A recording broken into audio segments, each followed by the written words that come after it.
Assalamualaikum warahmatullahi wabarakatuh. Waalaikumsalam warahmatullahi wabarakatuh. Terima kasih buat Bapak Ibu yang telah menyempatkan waktunya untuk mengikuti diseminasi penerapan budaya positif dalam memenuhi tugas saya di Pendidikan Guru Penggerak Angkatan 10. Baiklah, di sini saya akan memaparkan tentang aksi nyata 1.4, yaitu mengenai budaya positif. Nah, sebelum kita mengetahui apa itu budaya positif, kita harus memahami dulu terlebih dahulu tujuan dari pendidikan menurut Ki Hajar Dewantara, yaitu pendidikan adalah menuntun segala kodrat yang ada pada anak-anak agar mereka dapat mencapai keselamatan dan kebahagiaan yang setinggi-tingginya, baik sebagai manusia maupun sebagai anggota masyarakat. Oleh sebab itu, pendidik itu hanya dapat menuntun tumbuh atau hidupnya kekuatan kodrat yang ada pada anak-anak agar dapat memperbaiki lakunya, bukan dasarnya, sehingga tumbuhnya kekuatan kodrat anak tersebut. Nah, selanjutnya kita masuk ke budaya positif. Apa sih budaya positif itu? Budaya positif di sekolah yaitu nilai dan kebiasaan di sekolah yang berpihak kepada murid agar mereka dapat berkembang menjadi pribadi yang kritis, penuh hormat, dan bertanggung jawab sesuai dengan profil pelajar Pancasila. Nah, di sini ibu-ibu dan bapak-bapak pasti sudah mengenal profil Pancasila tersebut. Yang pertama ada beriman dan bertakwa, berkebinekaan global, mandiri, gotong royong, kreatif, dan bernalar kritis. Nah, selanjutnya dari konsep utama budaya positif ini terdiri dari 7 bagian. Yang pertama yaitu perubahan paradigma belajar. Ada lagi disiplin positif, kebutuhan dasar manusia, motivasi perilaku manusia, restitusi atau posisi kontrol guru, dan segitiga restitusi. Yang pertama kita masuk ke perubahan paradigma belajar. Nah, dalam membangun budaya positif, sekolah dapat menyediakan lingkungan yang positif, aman, nyaman, agar siswa mampu berpikir, bertindak, dan menciptakan mereka dengan mandiri dan bertanggung jawab. Jadi di sini disiplin ini sangat berkaitan dengan kontrol guru terhadap siswa.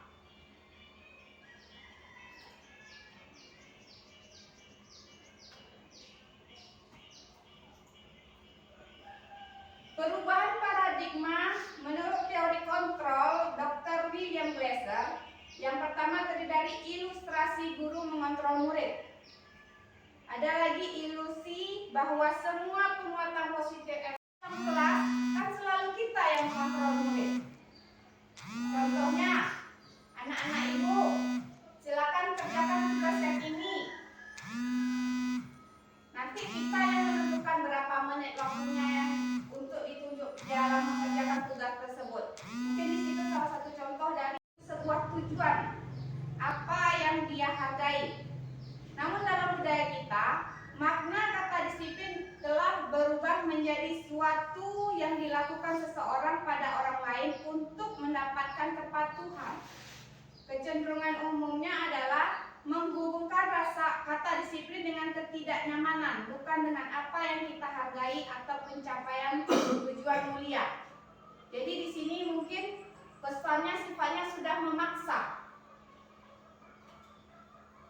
Ada lagi arti disiplinnya itu kemampuan memerintah diri sendiri dalam mengontrol dan menguasai diri untuk memilih tindakan yang mengacu pada nilai-nilai yang kita hargai.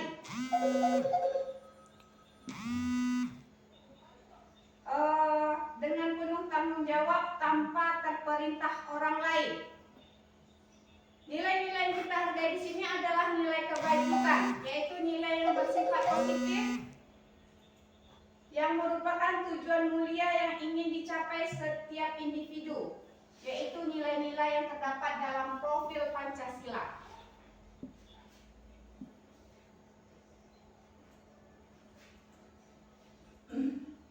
Nah, selanjutnya kita masuk kepada kebutuhan dasar manusia.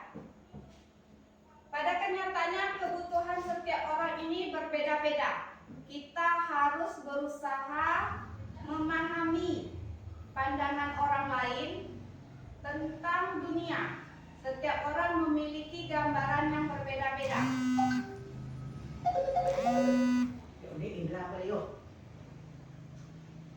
Nah, dalam kebutuhan dasar manusia ini terdapat 5. Ada 5 kebutuhan yang dibutuhkan oleh manusia. Yang pertama, kebutuhan bertahan hidup. Yang kedua, kebutuhan akan cinta dan kasih sayang. Selanjutnya ada kebutuhan kebebasan. Ada lagi kebutuhan kesenangan dan kebutuhan kekuasaan.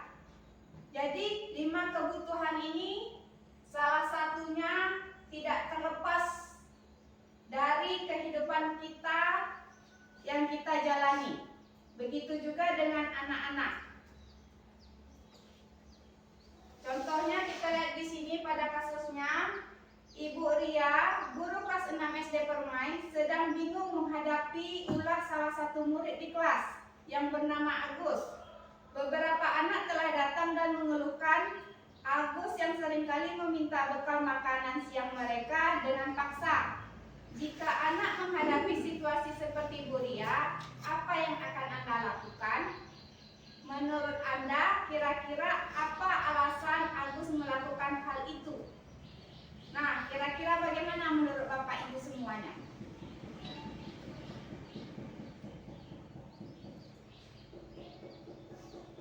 Apakah boleh di sini kita langsung memarahi si Agus? Tidak. Cari solusinya yang baik dulu. Nah, kita cari dulu solusinya yang baik. Nah, dalam konteks penerapan disiplin positif, Bu Ria sebaiknya mencari tahu dulu alasan apa si Agus melakukan tindakan tersebut agar mengetahui kebutuhan mana yang sedang berusaha dipenuhi oleh Agus. Yang pertama, Agus lapar dan orang tuanya tidak membawakan bekal makan siang. Yang kedua, teman si Agus jadi perhatian Agus. Yang ketiga, dia merasa hebat karena teman jadi takut dan mengikuti keinginannya. Yang di sini yang ketiga ini kebutuhan kekuasaannya. Yang keempat, Agus merasa bosan dengan bekal yang dibawakan orang tuanya karena selalu bekal yang sama. Yang kelima, si Agus hanya iseng dan menikmati ekspresi wajah temannya yang kesal. Itu menurut kebutuhan kesenangan. Nah, semua perilaku memiliki tujuan. Ini menurut teori motivasi perilaku manusia. Ada terdiri dari motivasi eksternal. Dari situ kita lihat kebutuhan mana dulu yang akan dipenuhi untuk masalah si IPA tersebut. Nah, yang kedua menurut Bapak Ibu, tindakan Pak Seno terhadap IPA adalah sebuah hukuman atau konsekuensi. Hukuman. Mengapa? Karena langsung menghakimi si IPA. Iya, terima kasih Bapak Ibu. Jadi yang dilakukan Pak Seno adalah hukuman karena hukuman itu merupakan alur satu arah. Jadi kalau hukuman itu hanya seorang guru yang memerintah kepada anak. Paham ya sampai di sini Bapak Ibu?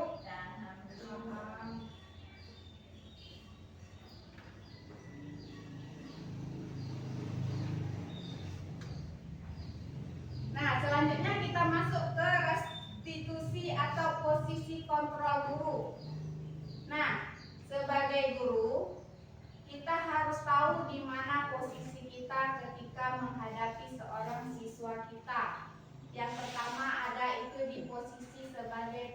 penghukum. Di posisi penghukum ini, kita selalu memberikan sanksi kepada siswa tanpa mendengarkan alasannya terlebih dahulu. Pernahkah Bapak Ibu berkata kasar kepada siswa kita? Nah, itu merupakan salah satu posisi penghukum. Selanjutnya ada posisi pembuat merasa bersalah. Di sini kita seolah-olah memelas, kita membuat anak-anak kita merasa bersalah atas tindakan dia. Contohnya, si A terlambat datang ke sekolah dan pada saat itu misalnya Bu Refniwati sedang piket. Saat menegur si A tadi, Bu Refniwati mengatakan, "Kenapa si A kamu terlambat?" Nanti si A menjawab, "Saya terlambat bangun, Bu." Kemarin juga Ibu lihat, kamu juga terlambat. Karena sekarang Ibu yang jadi guru piket, Ibu harapkan kamu jangan terlambat lagi ya. Kalau selalu kamu terlambat, Ibu nanti yang akan dimarahi oleh Ibu kepala sekolah. Nah, disitulah si anak tadi akan merasa bersalah karena si Bu Refniwati ini mengatakan kalau dia selalu terlambat, Bu Ref akan ditegur oleh kepala sekolah, kenapa tidak bisa membina si A. Nah, di situ dia yang pembuat merasa bersalah terhadap siswa tersebut. Selanjutnya, posisi kontrol sebagai teman. Di sini kita menghadapi siswa berposisi sebagai teman. Mendekatinya, mengajaknya seperti teman, bersahabat. Nah, selanjutnya lagi yaitu posisi pemantau. Di posisi pemantau ini kita hanya melihat dan mengamati saja. Di sini kita tidak menjasi anak, kamu harus begini, kamu harus begitu. Dan selanjutnya di posisi manajer. Di posisi manajer inilah kita yang diharapkan dalam memenuhi segala kebutuhan anak.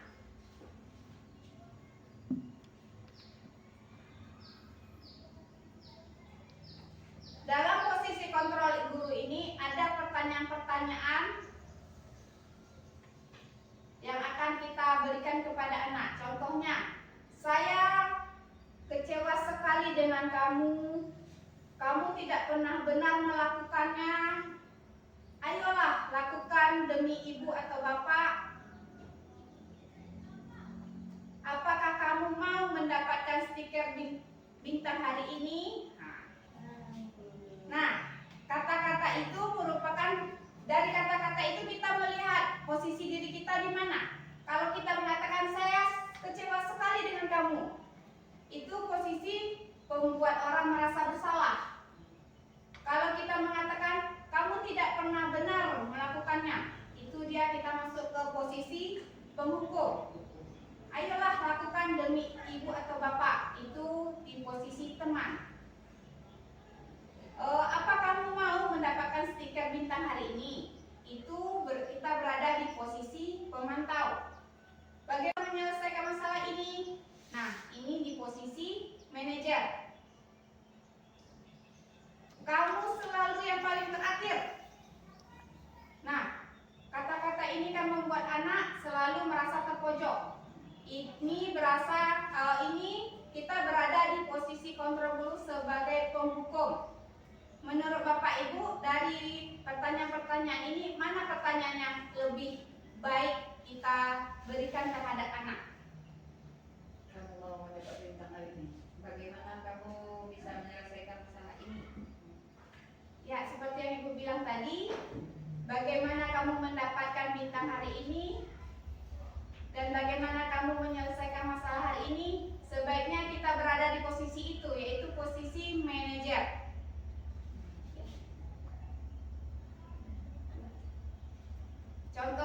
Contohnya di kasus pertama itu pada hari Senin, Pak Harun tidak masuk sekolah. Pak Harun merupakan guru matematika. Saat itu Bu Wati mengertikan Pak Harun. Bu Wati baru 1 tahun menjadi guru di SMP. Beberapa murid perempuan Vivi dan Natali mengetahui hal ini dan mulai menggunakan kesempatan dan bersikap seenaknya.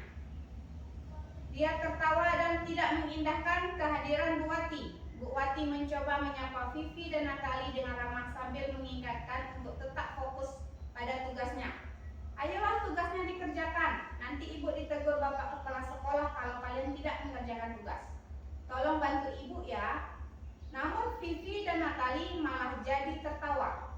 Ah, ibu santai aja bu. Mereka tetap tidak mengerjakan tugas dan malah mengobrol. Nah, di sini peran kontrol apa yang dikerjakan oleh si ibu tadi? Dia sini ada mengatakan, ayolah tugasnya dikerjakan, yaitu posisi kontrol sebagai teman.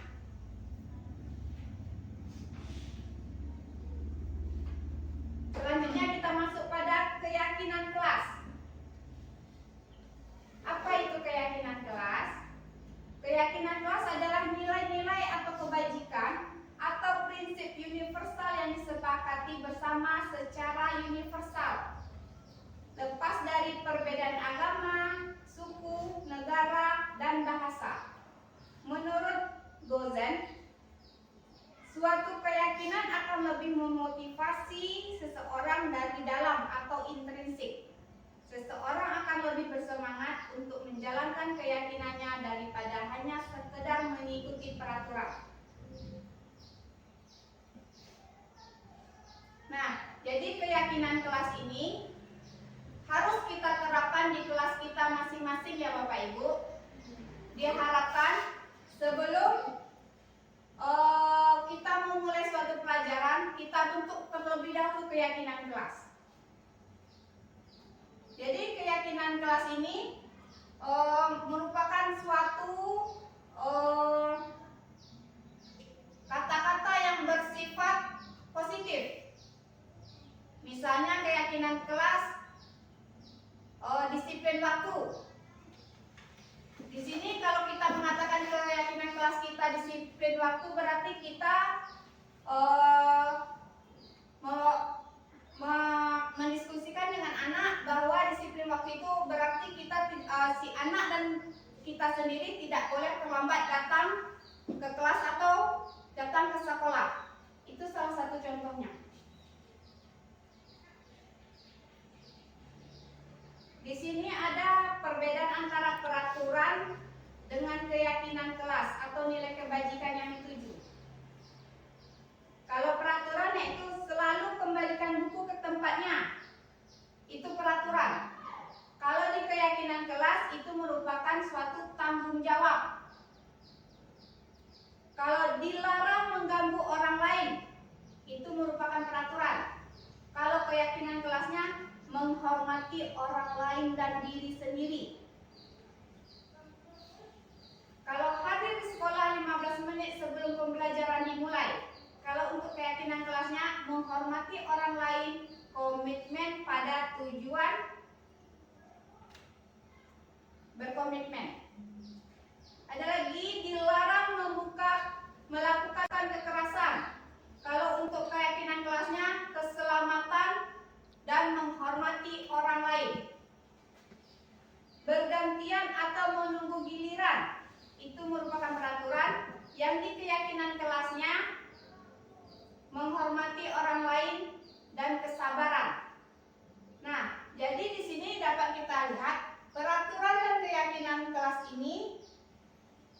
Di peraturan kata-katanya masih ada berkata negatif, yaitu dilarang mengganggu, sedangkan di keyakinan kelas sudah berkata positif.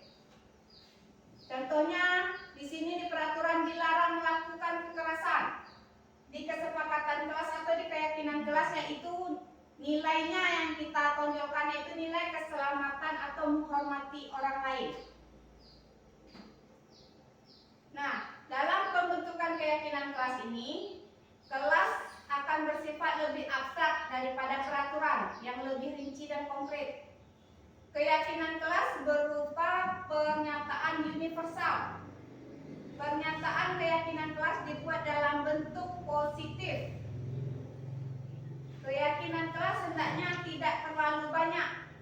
Bapak Ibu dalam membuat keyakinan kelas maksimal 5 saja, tidak perlu banyak-banyak. Semua warga kelas ikut berkontribusi dalam pembuatan keyakinan kelas lewat kegiatan curah pendapat. Nah, dalam pembentukan keyakinan kelas ini, Ibu berkolaborasi dengan anak didik dalam menentukannya. Langkah pertamanya, Ibu minta dulu pendapat si anak-anak kita. Keyakinan kelas apa yang akan kita buat? Setelah Ibu dapatkan curahan hati dari anak-anak Ibu, barulah Ibu simpulkan. Dan Ibu pilih nilai-nilai yang terpenting yang akan Ibu ambil dalam perumusan keyakinan kelas yang akan Ibu buat. Tahap yang terakhir yaitu segitiga restitusi. Segitiga restitusi ini adalah proses menciptakan kondisi bagi murid untuk memperbaiki kesalahan mereka, sehingga mereka bisa kembali pada kelompok mereka dengan karakter yang lebih kuat. Melalui restitusi, guru dapat membantu murid menjadi lebih memiliki tujuan, disiplin positif, serta memulihkan dirinya setelah berbuat kesalahan, dan membantu murid untuk jujur pada diri sendiri dan mengevaluasi dampak dari kesalahan yang dia lakukan. Di sini memberikan penawaran, bukan paksaan. Nah, segitiga restitusi ini terdiri dari 3 tahap. Yang pertama yaitu validasi tindakan yang salah. Yang kedua, menstabilkan identitas. Yang ketiga, menanyakan keyakinan. Pada menstabilkan identitas ini, salah satu kata-katanya yaitu berbuat salah itu tidak apa-apa. Tidak ada manusia yang sempurna. Saya juga pernah melakukan kesalahan seperti itu. Kita bisa menyelesaikan ini. Bapak atau Ibu tidak tertarik mencari siapa yang salah, tapi Bapak Ibu ingin mencari solusi dari permasalahan ini. Kamu berhak merasa begitu. Jadi pada tahap identitas, menstabilkan identitas ini, kita tidak ada menyalahkan si anak. Di sini kita hanya meyakini si anak. Selanjutnya pada tahap kedua yaitu validasi tindakan yang salah. Di sini biasanya sering kita menggunakan kata-kata kamu pasti punya alasan mengapa melakukan hal itu. Kamu patut bangga pada dirimu sendiri sehingga kamu telah melindungi sesuatu yang penting buatmu. Tahap yang ketiga yaitu menanyakan keyakinan. Pada menanyakan keyakinan ini, apa yang kita percaya sebagai kelas atau keluarga? Apa nilai-nilai umum yang telah kita sepakati? Apa bayangan kita tentang kelas yang ideal? Kamu mau jadi orang seperti apa? Jadi pada menanyakan keyakinan ini, kita menanyakan apa yang dilanggar setelah kita membuat keyakinan. Contohnya, si A tadi mencontek kepada si B, sehingga terjadilah perseteruan atau perkelahian. Pada menanyakan keyakinan kelas ini, kita membuat contoh saling harga dan menghormati. Ibu yang akan kepada anak kelas bahwa dia tidak menghormati temannya. Nah, mungkin sekian dapat saya sampaikan.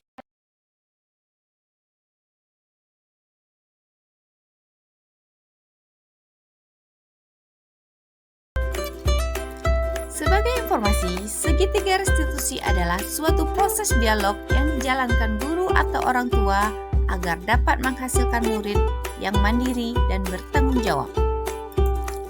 Segitiga restitusi terdapat 3 bagian. Yang pertama, menstabilkan identitas. Yang kedua, validasi tindakan yang salah. Dan yang ketiga, menanyakan keyakinan. Pada tahap menstabilkan identitas dilakukan berdasarkan prinsip membuat kesalahan adalah bagian dari proses pembelajaran dan menggeser identitas gagal ke identitas sukses.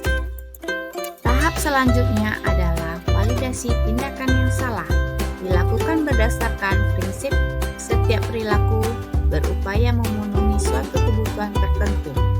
Guru akan bergeser dari pemikiran stimulus respon menjadi proaktif, mengenali dan mengakui kebutuhan murid akan memperbaiki hubungan dengan murid. Tahap yang ketiga, menanyakan keyakinan, dilakukan dengan cara murid akan diberi pertanyaan-pertanyaan bermakna untuk memunculkan motivasi secara intrinsik, serta mampu mengkaitkan keyakinan dengan tindakan yang salah. Pada kasus pertama, Nabila adalah salah satu siswa kelas 5 di UPTD SDN 01 Terangkat. Nabila tidak terima tugasnya selalu dicontoh oleh temannya. Nabila marah dan tidak dapat meredam emosinya. Tadi Ibu lihat kamu bertengkar ya dengan Azhar? Ya Bu, habisnya saya kesal sama Azhar. Kenapa kesal? Habisnya setiap tugas yang saya kerjakan dia selalu menyontek Bu. Bukan hanya tugas, PR juga. Wajarlah kamu kesal dan marah. Kalau ibu pun pasti ibu akan melakukan hal yang sama. Lalu apa yang kamu lakukan terhadap Azhar? Saya marah Bu, saya maki-maki Azhar dan tanpa sadar saya gebrak mejanya Bu. Oh, begitu. Pasti kamu berbuat begitu ada alasannya. Ada Bu, masa saya diam saja? Saya kan sudah susah payah mengerjakan tugas-tugas, tapi Azhar hanya mau menyontek dan tidak mau berusaha sendiri. Oh, wajarlah kamu merasa marah karena kamu tidak rela tugas kamu dicontek begitu saja. Ibu sangat menghargai tindakan kamu. Yang berbuat tidak lebih buruk lagi, misalnya memukul. Sekarang coba pikirkan tindakan kamu marah sampai mengebrak meja. Apakah sudah sesuai dengan keyakinan kelas kita? Tidak Bu. Menurut kamu, keyakinan kelas apa yang sudah dilanggar? Saling menghargai sesama teman Bu. Menurut Nabila, saling menghargai sesama teman itu penting apa tidak? Penting. Baik, jadi kalau menurut Nabila itu penting, keyakinan apa yang harus Nabila lakukan pada saat Nabila sedang marah? Harus bersabar Bu. Harus bersabar.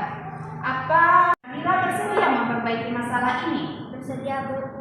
Apa yang Nabila lakukan untuk memperbaiki masalah ini? Saya akan lebih bersabar dan menahan amarah saya, dan apabila ada teman yang mencontek, saya akan melaporkan ke ibu. Ya, tepat sekali tindakan Nabila. Tetap semangat ya. Nah, sekarang kembali ke kelas. Terima kasih Bu. Sama-sama. Assalamualaikum warahmatullahi wabarakatuh. Perkenalkan, nama saya Nabila Putri Dimya. Saya siswa kelas 5 di UPTD SDN 01 Terantang. Saya senang sekali diajak diskusi oleh Ibu Ayu untuk dapat mengendalikan diri dari amarah karena perilaku teman sekelas saya. Saya harus lebih banyak bersabar dan menghargai teman-teman saya. Terima kasih ya Bu. Wassalamualaikum warahmatullahi wabarakatuh. Di kasus yang kedua ini, Rindang adalah salah satu siswa kelas 5 di UPTD SDN 01 Terantang. Rindang melakukan kesalahan dengan tidak membuat PR, padahal PR tersebut akan dinilai pagi ini. Rindang sedang apa? Sedang mengerjakan PR yang kemarin Bu.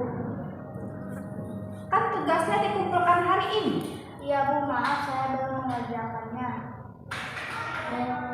Nah, Rindang, nggak apa-apa kalau belum mengerjakan. Kemarin-kemarin ada kok teman Rindang yang tidak mengerjakan tugas. Kenapa Rindang melakukan kesalahan ini? Iya Bu, Rinda kemarin bermain sampai sore jadi kecapean, jadi ketiduran, jadi tidak sempat membuat PR-nya. Pagi ini Rindang terlambat tidak datang ke sekolah. Tidak Bu. Bagus kalau tidak terlambat datang ke sekolah. Dari kesalahan Rindang tadi, keyakinan apa yang sudah Rindang langgar? Keyakinan kelas tanggung jawab Bu. Nah, kira-kira sikap tanggung jawab itu perlu tidak untuk Rindang? Penting Bu. Kalau Rindang tahu sikap tanggung jawab itu penting, Rindang akan melakukan apa untuk memperbaikinya? Saya akan memperbaiki kesalahan saya dengan mengerjakan PR terlebih dahulu sebelum bermain. Dan saya akan meminta tolong orang tua saya untuk mengingat PR saya. Bagus kalau Rindang sudah menyadari kesalahan. Nah, kira-kira Rindang nanti akan menjadi orang seperti apa? Saya akan menjadi orang yang lebih bertanggung jawab dan lebih disiplin dalam berbagi waktu. Bagus, kalau Rindang sudah akan memperbaiki kesalahan Rindang seperti apa? Sekarang, bereskan dulu PR-nya dan lanjutkan pembelajaran seperti biasa. Baik, Bu. Assalamualaikum warahmatullahi wabarakatuh. Nama saya Rindang Anjani Putri. Saya siswa kelas 5 di UPTD SDN 01 Tarantang. Saya sangat senang karena saya tidak mengerjakan PR. Saya tidak dimarahi dan dihukum oleh Ibu Ayu. Saya diajari untuk memperbaiki kesalahan saya. Terima kasih, Bu Ayu. Assalamualaikum warahmatullahi wabarakatuh.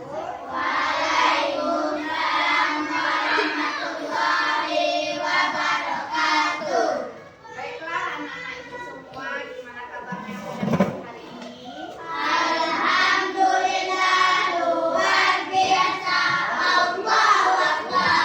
Semangat sekali ya. Berarti tadi pagi udah pada sarapan semuanya? Bagus, pintar anak-anak hebat ini semuanya. Nah, pada kali ini kita kan belum pernah membuat keyakinan kelas. Anak-anak ibu tahu tak apa itu keyakinan kelas? Apa? Aturan. Siapa lagi yang bisa menjawab? Ada lagi yang tahu apa itu keyakinan kelas? Nah, sebelum kita membuat keyakinan kelas, anak-anak ibu harus tahu dulu apa itu keyakinan kelas. Untuk itu, saya kasih tahu sedikit. Keyakinan kelas itu adalah suatu kesepakatan yang bernilai kebajikan yang kita sepakati antara anak-anak ibu dan teman-temannya di dalam kelas ini.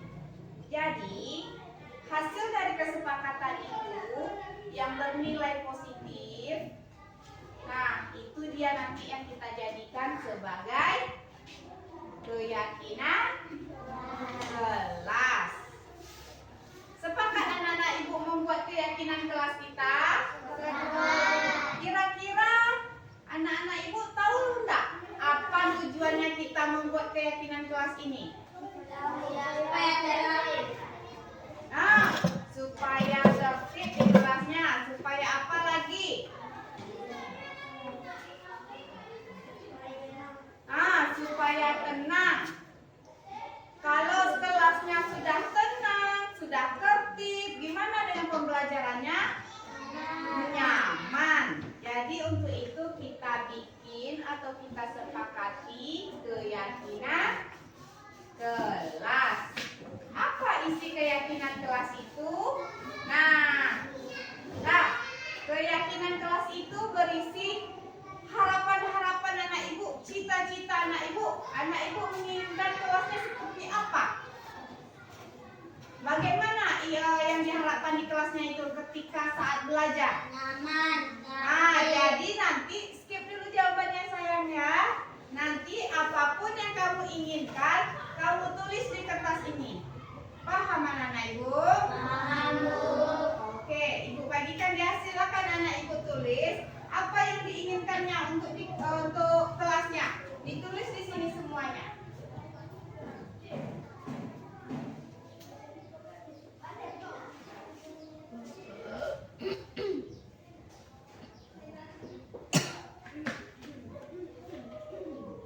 Nanti setelah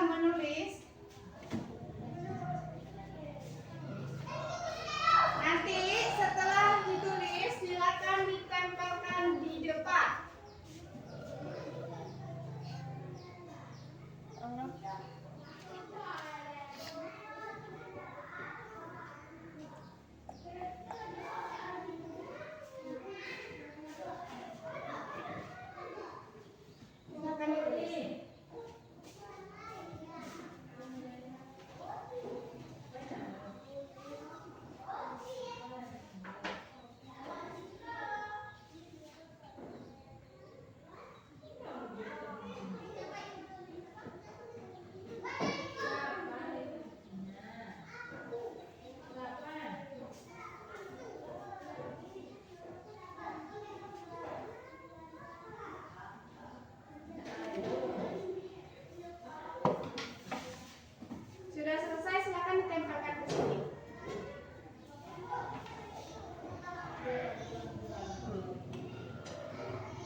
Ya, silakan jalan dan kapan ke depan.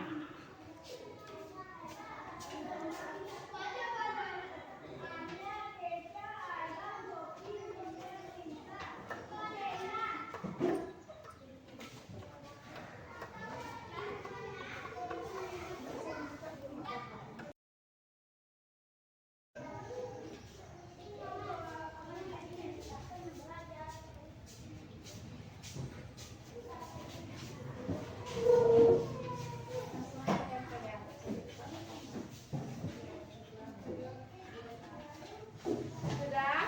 Ada lagi? Ayo.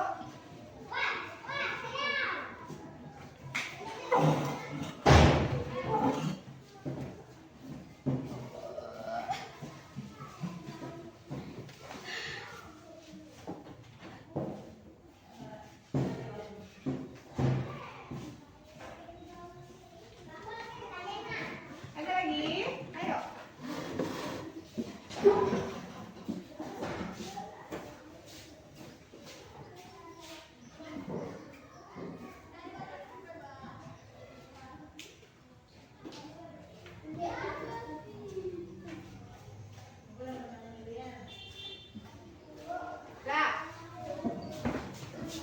Nah, jadi anak-anak ibu menginginkan kelasnya yang pertama tidak ada yang berbicara kasar dan juga menyebut nama orang tua.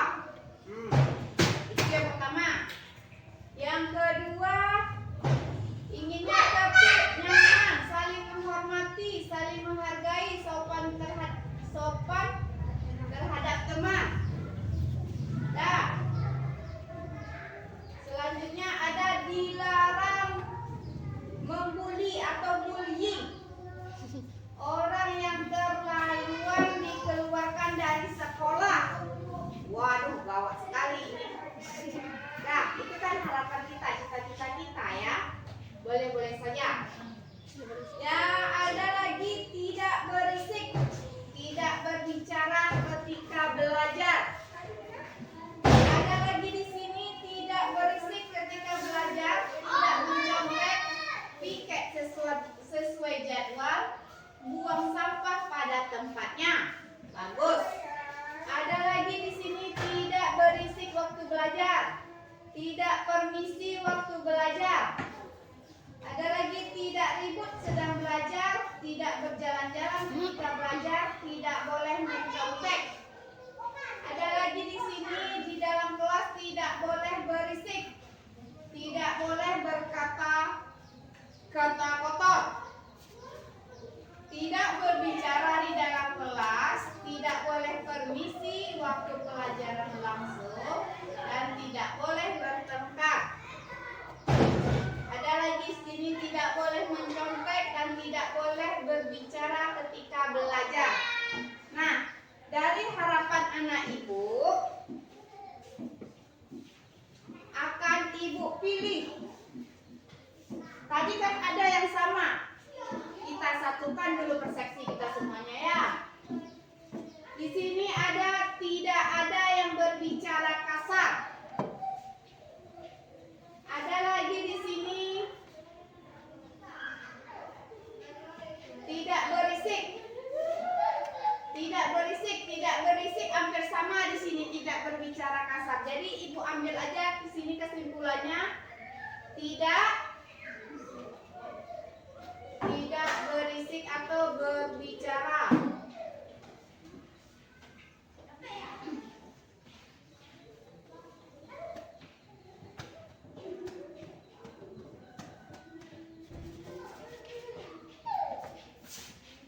Di waktu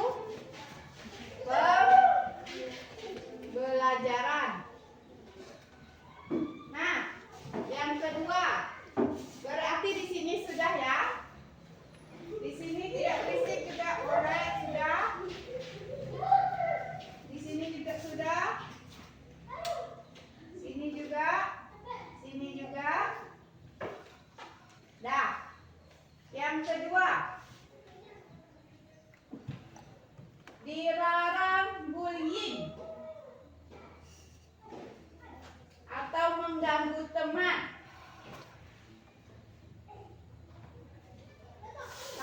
dia beda dari yang lain, kita masukkan ke sini, sepakat? Setuju? Setuju. Baik, dilarang membuli atau bullying.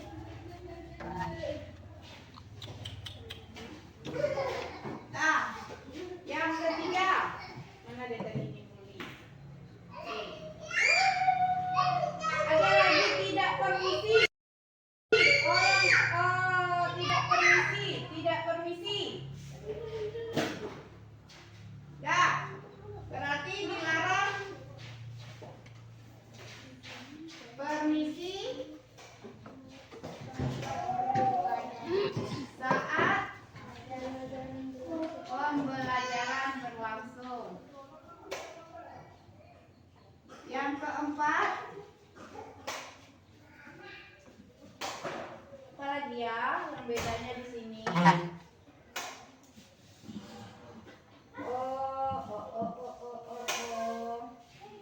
Piket sesuai jadwal. Nah, ada lagi piket sesuai jadwal. Berarti anak-anak ibu ada ya yang tidak ada temannya yang piket? Ada? Baik, kita bikin piket sesuai jadwal. Nah, ada lagi yang membuat tidak boleh mencontek. Tidak mencontek sewaktu belajar.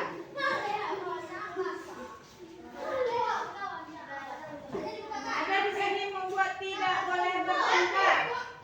Karena tidak boleh bertengkar kan hampir sama dengan membuli. Jadi kita jadikan ke sini ya. Oke, kita coret dia.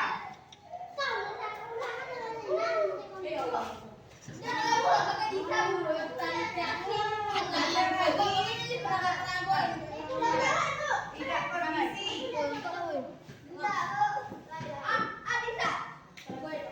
Kalau bisa kamu artinya negara. Belajar. Kamera ada kamera kan? Wah. Iya, ada seperti itu anak-anak ibu. Ada seperti itu anak-anak ibu. Ada? Ada, makanya ya. Ada lagi yang membuat tidak berjalan.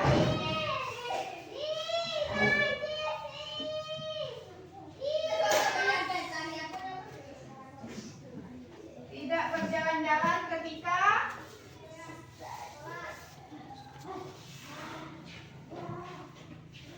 belajar. Nah, kira-kira ini yang anak-anak ibu harapkan.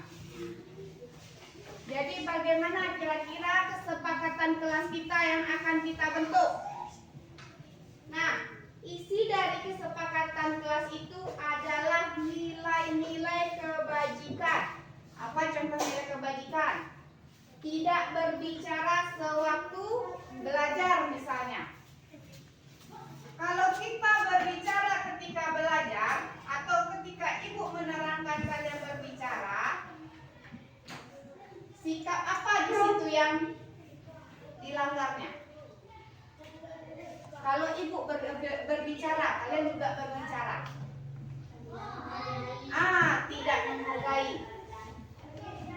Berarti nilai kebajikan kita di sini adalah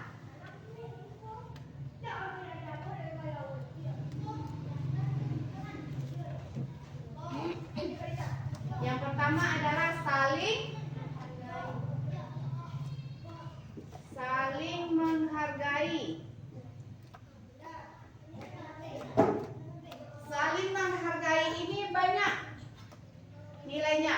Boleh menghargai sesama teman, terhadap guru,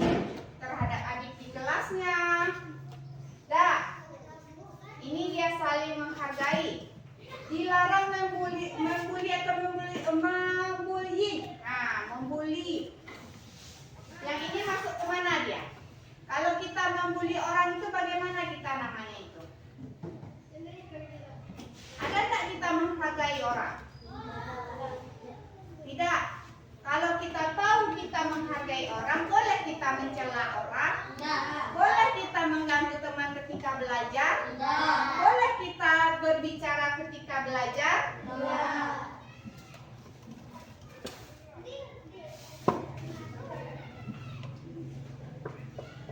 Kalau Mas ini tidak mencontek sewaktu belajar, ini masuk ke mana ini? Tidak mencontek sewaktu belajar. Contohnya si Nabila, dia sudah susah membuat tugasnya. Dia sudah baca buku bagus-bagus, baca buku dia, dikerjakan tugasnya, datang ke sekolah si Faris. Nabila, coba lihat Teh, tengok awak, lihat dong tugasnya. Nah, kan itu namanya mencontek. Rasa apa yang kita hilangkan di sana? Rasa menghargai. Tahu tak kalian gimana dia susahnya mengerjakan tugasnya? Berarti yang mencontek ini masuknya ke saling menghargai. Dah, dilarang permisi saat pembelajaran.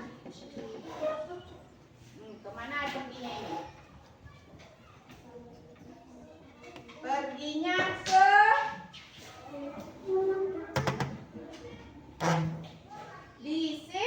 disiplin. Iya. Atau tertib. Ini dia. Yang dilarang permisi. Dah. Ada lagi nih.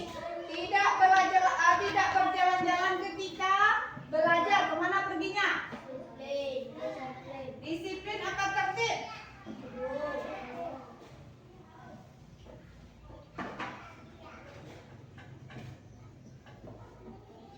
Tertib. Ada lagi? Piket sesuai jadwal.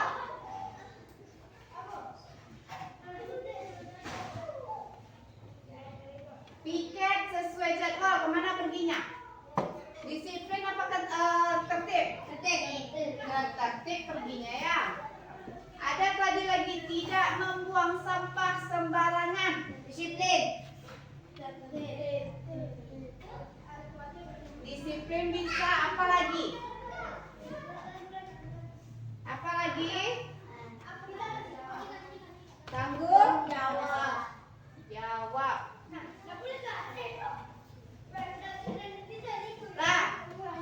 jadi kalau nomor tanggung jawab tuh nggak ada anak-anak ibu lagi yang ngambil sampah, meletak sampah di sembarangan. Di mana kita meletakkan sampahnya lagi? Di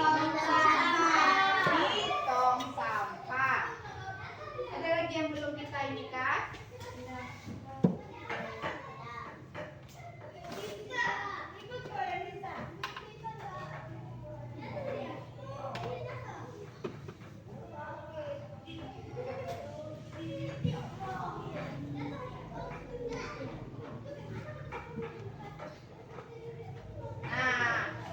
Ada lagi tidak berbicara di waktu pembelajaran itu masuk ke sopan santun juga.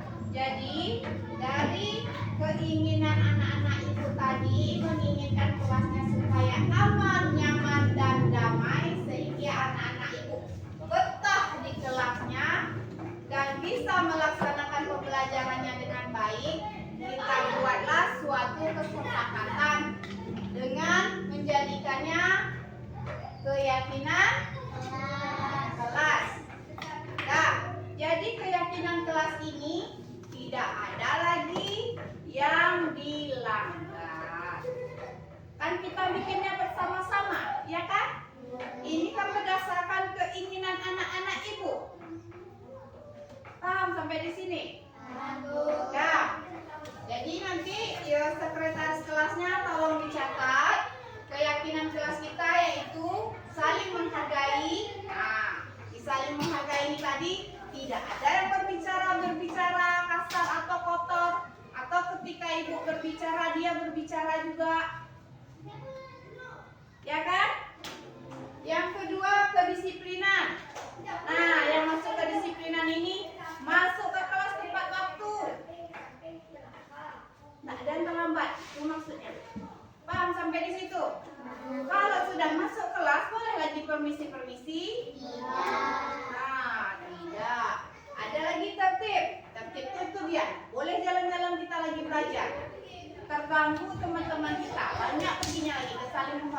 saling menghargai juga lagi nanti perginya.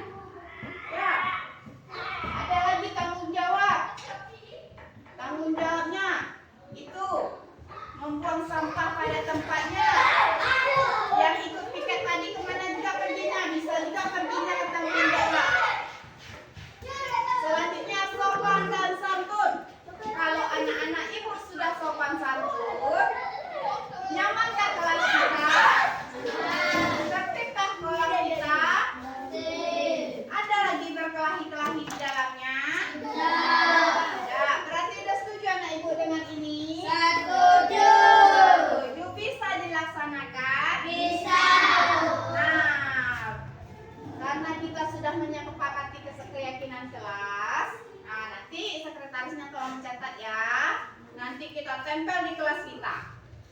Ya, biar teman-temannya ingat mana yang lupa.